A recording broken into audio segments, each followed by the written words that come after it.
So this is PHOTON JON from Gutterfire. We're a 5-piece upbeat doom band, I guess you'd call us, from Brisbane. And we are about the second of Still More tour on the East Coast, 21 shows. Beautiful, mate. Thanks for joining us today, John. Gutterfire are partway through an extensive tour taken in Queensland, New South Wales and Victoria. So how's the run of shows been so far? It's been great. We sold out the first two. I had a great time at Gold Coast on the third one. Played with Dream Killers on the first one, so it was great because they're kind of childhood heroes of ours, and just great crowds. It was really nice actually the second night to see a sold out crowd of people we don't know. So it was all strangers, and they were actually there to see us. So that was nice. We must have gained some traction in our downtime. Good. And the run continues this weekend with shows in Newcastle on Thursday, April the 13th, before going to Sydney, Wollongong and Woy Woy over Friday, Saturday and Sunday. Then you return to East Queensland, Northern New South Wales, then Victoria, then back to Queensland for a couple of shows in Far North Queensland, finishing in Mackay on May the 27th. Like, that's a lot of shows, bro. Yeah, 21. There's a 22nd that'll happen long after that, but I guess we're not really counting as part of the tour. So how do you prepare yourself mentally and physically for runner shows like that? With great difficulty. We're all full-time employed too, so we basically fly out every Thursday or Friday, and fly back in every Sunday or Monday, every weekend until the end of May, and then work during the week as well. But it's the journey to getting here has been a bit full on. We've been trying to plan a tour like of this size for a few years, but obvious events stopped that from happening. So we're just happy to finally get into state and play out to a whole bunch of places. Yeah, and you mentioned Dream Killers before, but you played with some great bands along the way, mate. Like, did you handpick them all yourself? Yeah, we just flew by the seat of our pants. Like I said, we've been trying to book a gig for ages. We're kind of starting to think no one liked us, but I think it's just the last couple of years being the last couple of years, we kept getting knocked back, and then this year, our guitarist Az just said, "I'll hold my beer, I'll have one more go," and then just everyone said yes, and before we knew it, there was 21 shows lined up. And the bands, yeah, I mean, Az is pretty well connected, but a lot of it was just really good luck, and we're really happy to be playing with people like Nunchuck, Superfly, and like I said, Dream Killers, and Planet of the Eights, who we had a tour booked with early 2020 before everything happened. So it's nice to finally get out with them as well and get down to Melbourne. So what was the criteria for getting bands to play with you? Like, did you have to have seen them before and know what they were like? Did you have to know someone who knew them? Like, what was your criteria? Yeah, we're not playing with any bands that we haven't heard personally or seen live. Or I think at the very least it might be one or two that friends recommended that we haven't seen yet. But it was genre-wise, we're not too picky because we kind of skirt lines between the heavier side of things, the rock side of things, and the punk side of things. So there's some punk bands, there's some doomier lineups in later places. Far North Queensland, we've done one tour up that way before. It's always a mash because everyone so supports each other no matter what band they're in. So they're always fun, sort of a variety of shows. So describe for us a typical Gutterfire live show. I will usually scope the place out beforehand for things to climb on, and I like to dive in the crowd a lot. I don't like to just sort of stand on stage.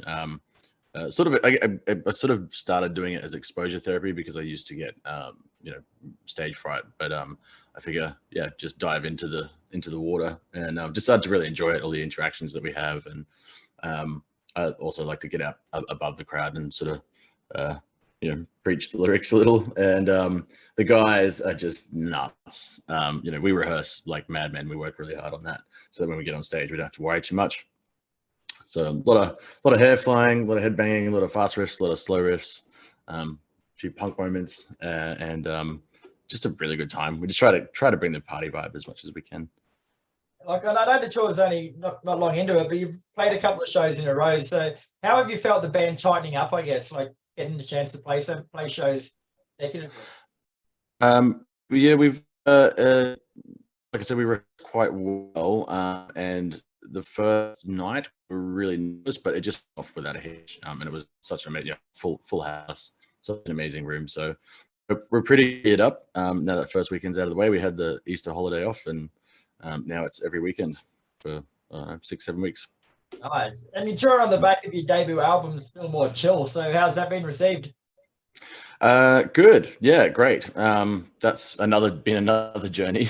We finished that like I said, sort of mid Feb or early Feb 2020. Had a tour planned. We're looking at going to Japan. You know, really just ready to get at it. We worked really hard at it, and then yeah, everything shut down. So we ended up releasing that in late 2021. Just locally, and played a bunch of shows in support of that. But then that was when Wormhole Death Records company came along and wanted to push us internationally. So we re-released that in early 2022 through them. And yeah, just played show after show after show last year, just trying to push as much as we could. But we thought, yeah, you know, it's our first album. It deserves a proper tour. So one last. So for those who might be unfamiliar with Gutterfire, describe the album for us from a musical point of view. What were you going for with it? Honestly, just kind of throwing dirt at the wall and seeing what stuck. We know with us there's through lines. So, I mean, Red Fang is the reason that we exist. You know, a couple of us have got much older school heavy tastes along the lines of Pantera, Slayer, that kind of stuff. Myself, I can get pretty extreme with my metal tastes. Clay, the drummer, used to play in Symbolic Weapon, so you know, he's got all that there. But the stoner sort of doom side of things really is the through line that ties us all together. We all like that, but then some of us like Faith No More, some of us like Converge, some of us like Kylie Minogue, some of us like Augie March, and you really actually do, when you go through the album, if you listen closely enough and you know any of those acts, you can actually hear the influence in there, whether it's just a little vocal section or little guitar section or a little drum fill. So yeah, we just stick to that through line, and then we add all the baubles on top of it from all the other areas. So what songs off the album do you find are going down best live? We all finished with Bonfire. We've written a new stuff we're playing on this as well, but we've yet to find a closer than that. We've got a new one called Gone Fishing, which is a bit of a punch in the face, which we're playing early on, and people seem to really be digging that. But the opener and the closer of the album, Jack of the Leaves and Bonfire, go down great, and we're still playing Chill, which is the title track off the album. And just say, like, someone hadn't heard Gutterfire before, what two songs off the album should they listen to before going to see you live to get a good gauge of what to expect?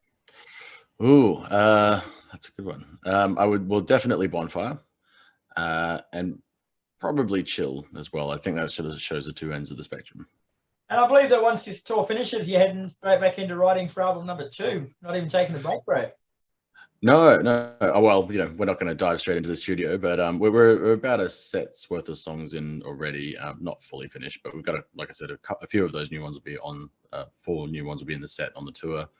And yeah, we want to write like probably 30 and then just really whittle it down to the best, 8 to 10, and put those out. So we'd like to have an embarrassment of riches, and we're just trying everything at the moment. So at the end of the year, we might look getting into the studio.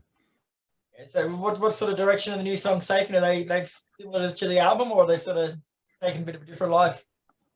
Further in all directions. So like I said, there's a heavy punk influence. I'm a huge, the Iggy Pop, old school punk and proto punk fan. Heavier in a lot of ways, bluesier, much more psychedelic in a couple of songs. We're just really, we've figured out who we are now, and we're just refining that and seeing if we can add new ingredients into it as well. Right, John, but it'll still be riff heavy, and yeah. Oh, well, thanks for your time there. Where can people find out more information about the tour and where to find you? They can go to gutterfire.com. They can buy tickets there. They can have a listen to music, have a look at the videos, buy some merch, whatever they like.